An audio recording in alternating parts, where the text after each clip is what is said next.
नमः ॐ विष्णुपादाय कृष्णप्रेष्ठाय भूतले श्रीमदे भक्तिवेदान्त स्वामिन् इति नामिने। नमस्ते सारस्वते देवे गौरवाणी प्रचारिणे निर्विशेषशून्यवादी पाश्चात्यदेशतारिणे। जय श्रीकृष्ण चैतन्य प्रभु नित्यानन्द श्री अद्वैत गदाधर श्रीवासादि गौरभक्तवृन्द। हरे कृष्ण कृष्ण कृष्ण हरे हरे, हरे राम राम राम हरे हरे।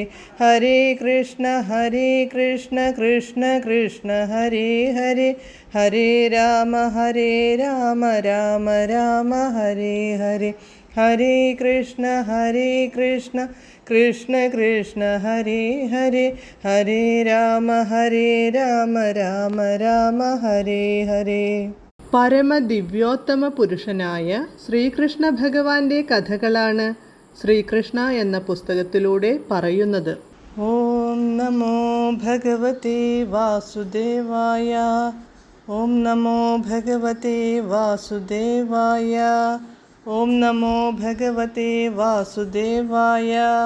നാരായണം നമസ്കൃത്യ നരം ചൈവ നരോത്തമം ദേവീം സരസ്വതീം വ്യാസം തതോ ജയമുദീരയേത്. നഷ്ടപ്രായേഷു ഭദ്രേഷു നിത്യം ഭാഗവത സേവയാ ഭഗവത്യുത്തമശ്ലോകേ ഭക്തിർഭവതി നഷ്ടികീ. അധ്യായം 67. സാംബന്റെ വിവാഹം. സ്വർലോകാധിപനായ ഇന്ദ്രൻ പോലും യദുവംശത്തിൻ്റെ ആജ്ഞ ശിരസാ വഹിക്കുന്നു. ഭോജന്മാരുടെയും വൃഷ്ണികളുടെയും അന്ധകന്മാരുടെയും യാദവരുടെയും നേതാവായ ഉഗ്രസേന മഹാരാജാവ് ഒരു ചെറിയ സൈന്യവ്യൂഹത്തിൻ്റെ തലവൻ മാത്രമാണെന്ന് നിങ്ങൾ കരുതുന്നു. നിങ്ങളുടെ നിഗമനം അത്ഭുതകരം തന്നെ. ദേവേന്ദ്രൻ പോലും അനുസരിക്കുന്ന ഉഗ്രസേന മഹാരാജാവിനെ നിങ്ങൾക്ക് വകവയ്പില്ല. യദുവംശത്തിൻ്റെ പ്രോന്നതമായ പദവിയെക്കുറിച്ച് ഓർത്തു നോക്കുവിൻ. സുരലോകത്തെ സഭാമണ്ഡപവും പാരിജാത വൃക്ഷവും ബലമായി പിടിച്ചെടുത്തുപയോഗിച്ചവരാണ് യദുക്കൾ. എന്നിട്ടും അവർ നിങ്ങളോട് ആജ്ഞാപിക്കരുതത്രേ. പരമപുരുഷനായ ഭഗവാൻ കൃഷ്ണൻ പോലും സർവോന്നതമായ ആ സിംഹാസനത്തിൽ ഉപവിഷ്ടനായി ആജ്ഞ നടത്താൻ പാടില്ലെന്നല്ലേ നിങ്ങളുടെ ചിന്ത? ശരി, അതാണു നിങ്ങളുടെ ഭാവമെങ്കിൽ നിങ്ങൾ ഒരു നല്ല പാഠം പഠിക്കാൻ അർഹരാണ്, സംശയമില്ല. ആലവട്ടം, വെഞ്ചാമരം, വെൺകൊറ്റക്കുട, രാജകീയ സിംഹാസനം തുടങ്ങിയ പരിച്ഛദങ്ങളൊന്നും യദുവംശത്തിലുള്ളവർ ഉപയോഗിക്കരുതെന്നല്ലേ നിങ്ങളുടെ ബുദ്ധിയിൽ കുരുത്തിരിക്കുന്ന ആശയം? ഈ പ്രപഞ്ചത്തിൻ്റെ മുഴുവനും അധിപനും സൗഭാഗ്യദേവതയുടെ ഭർത്താവും ആയ ഭഗവാൻ കൃഷ്ണൻ പോലും ഈ വക രാജചിഹ്നങ്ങൾ ഉപയോഗിച്ചുകൂടെന്നാണോ ഇതിൻ്റെ അർത്ഥം? കൃഷ്ണന്റെ പാദാരവിന്ദങ്ങളിലെ പൊടി പോലും ദേവഗണങ്ങൾക്കു മുഴുവൻ ആരാധ്യമാണ്. ലോകം മുഴുവൻ നിറഞ്ഞൊഴുകുന്നതാണു ഗംഗാനദി. ആ നദി അദ്ദേഹത്തിൻ്റെ പാദത്തിൽ നിന്ന് ഉദ്ഭവിക്കുന്നതിനാൽ അതിൻ്റെ തീരം മുഴുവൻ വലിയ തീർത്ഥാടന കേന്ദ്രങ്ങളായി മാറിയിരിക്കുന്നു. സർവ്വലോകങ്ങളുടെയും അധിഷ്ഠാന ദേവതകൾ അദ്ദേഹത്തിന് സേവനമർപ്പിക്കുന്നതിൽ സദാ നിരതരാണ്. കൃഷ്ണന്റെ പാദപത്മങ്ങളിലെ രേണുക്കൾ സ്വന്തം കിരീടത്തിൽ അണിയുന്നതു മഹാഭാഗ്യമായിട്ടാണ് അവരൊക്കെ കരുതുന്നത്. ബ്രഹ്മദേവൻ, ശിവൻ, എന്തിനേറെ സൗഭാഗ്യദേവതയും ഞാനും പോലും അദ്ദേഹത്തിൻ്റെ ആത്മീയ വ്യക്തിത്വത്തിൻ്റെ അംശങ്ങൾ മാത്രമാണ്. എന്നിട്ടും രാജചിഹ്നങ്ങൾ ഉപയോഗിക്കാനോ രാജസിംഹാസനത്തിലിരിക്കാനോ അദ്ദേഹം യോഗ്യനല്ലെന്നു നിങ്ങൾ കരുതുന്നു. കഷ്ടം. യദുവംശത്തിലെ ഞങ്ങളെ കേവലം ചെരുപ്പുകളായും തങ്ങളെ സ്വയം കിരീടങ്ങളായും കണക്കാക്കുന്ന ഈ വിഡ്ഢികളുടെ നില എത്ര പരിതാപകരമാണ്. ഈ കുരുവംശത്തിൽപ്പെട്ടവരെല്ലാം ഭൗതിക സമ്പത്തിലും ഐശ്വര്യത്തിലും മദം പൂണ്ടിരിക്കുന്നു എന്ന് ഇപ്പോൾ സ്പഷ്ടമായിരിക്കുന്നു. അവരുടെ പ്രസ്താവങ്ങൾ ഓരോന്നും ഭ്രാന്തമായ നിർദ്ദേശങ്ങൾ നിറഞ്ഞതാണ്. ഈ നിമിഷം തന്നെ നാം അവരെ ശിക്ഷിച്ചു നേർവഴിക്ക് കൊണ്ടുവരുന്നുണ്ട്. അവർക്കെതിരെ നടപടി സ്വീകരിക്കുന്നില്ലെങ്കിൽ അത് നമ്മുടെ ഭാഗത്തു നിന്നുണ്ടാകുന്ന വീഴ്ചയായിരിക്കും. അത് അനുചിതവുമാണ്.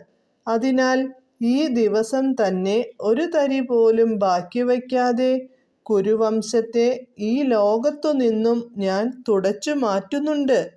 അവരെ ഒന്നടങ്കം ഞാൻ നശിപ്പിക്കുന്നുണ്ട്. ഇതു പറയുമ്പോൾ ഈ പ്രപഞ്ചം മുഴുവൻ ഭസ്മീകരിക്കാനുള്ള രോഷം ആ മുഖത്ത് പ്രസ്പഷ്ടമായിരുന്നു. അദ്ദേഹം എഴുന്നേറ്റു നിവർന്നു നിന്നു. കലപ്പ കൊണ്ട് ഭൂമിയിൽ പ്രഹരിക്കാൻ തുടങ്ങി. ഇപ്രകാരം ഹസ്തിനപുരം മുഴുവനും ഭൂമിയിൽ നിന്നും വേർപെടുത്തി. തുടർന്ന് നഗരത്തെ ഗംഗാപ്രവാഹത്തിന്റെ സമീപത്തേക്ക് വലിച്ചു നീക്കി തുടങ്ങി. ഇതിന്റെ ഫലമായി ഹസ്തിനപുരമാകെ ഭൂകമ്പത്താലെന്ന പോലെ കിടുങ്ങിത്തുടങ്ങി. നിമിഷത്തിനുള്ളിൽ ഹസ്തിനാപുരം നിലംപരിശാകുമെന്നു തോന്നി. തങ്ങളുടെ നഗരം ഗംഗയിൽ പതിക്കാൻ പോകുന്നതു കാണുകയും അത്യന്തം ഭയാകുലരായ പൗരജനങ്ങൾ മുറവിളി കൂട്ടുന്നത് കേൾക്കുകയും ചെയ്തപ്പോൾ കുരുവംശത്തിലുള്ളവർക്ക് ബോധമുദിച്ചു. എന്താണ് സംഭവിക്കുന്നതെന്ന് അവർക്ക് മനസ്സിലാകുകയും ചെയ്തു. ഒരു നിമിഷം കാത്തുനിൽക്കാതെ അവർ പുത്രി ലക്ഷ്മണയെ അവിടെ കൊണ്ടുവന്നു. അവളെ ബലാത്കാരമായി തട്ടിക്കൊണ്ടുപോകാൻ ശ്രമിച്ച സാമ്പനെയും അവിടെ എത്തിച്ചു. മുമ്പിൽ സാമ്പൻ, തൊട്ടുപിറകിൽ ലക്ഷ്മണ.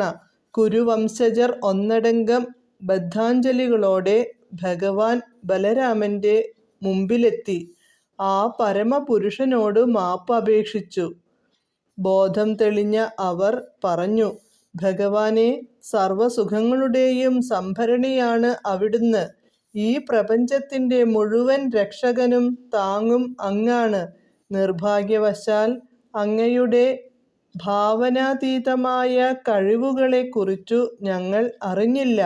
ഭഗവാനെ, ഞങ്ങളെ തികഞ്ഞ വിഡ്ഢികളെന്നു കരുതിയാലും ഞങ്ങളുടെ ബുദ്ധിക്ക് അന്ധാളിപ്പു പറ്റി. അതു ശരിയായ വിധത്തിലായിരുന്നില്ല. ആ അബദ്ധത്തിനു മാപ്പ് ചോദിക്കാനാണ് ഞങ്ങൾ തിരുമുമ്പിലെത്തിയിരിക്കുന്നത്. ഞങ്ങളോട് പൊറുക്കണമേ. ഈ പ്രപഞ്ച പ്രത്യക്ഷത്തിന്റെ മുഴുവൻ സൃഷ്ടിസ്ഥിതി സംഹാരമൂർത്തിയായ ആദിമ പുരുഷനാണങ്ങ്. അങ്ങയുടെ നില അതീന്ദ്രിയമാണ്. സർവശക്തനായ ഭഗവാനെ, മഹർഷിമാരെല്ലാം സദാ അങ്ങയെക്കുറിച്ചാണു പറയുന്നത്.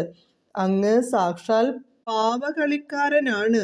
ഈ ലോകത്തുള്ള സകലതും അങ്ങയുടെ കളിപ്പാട്ടങ്ങളാണ്.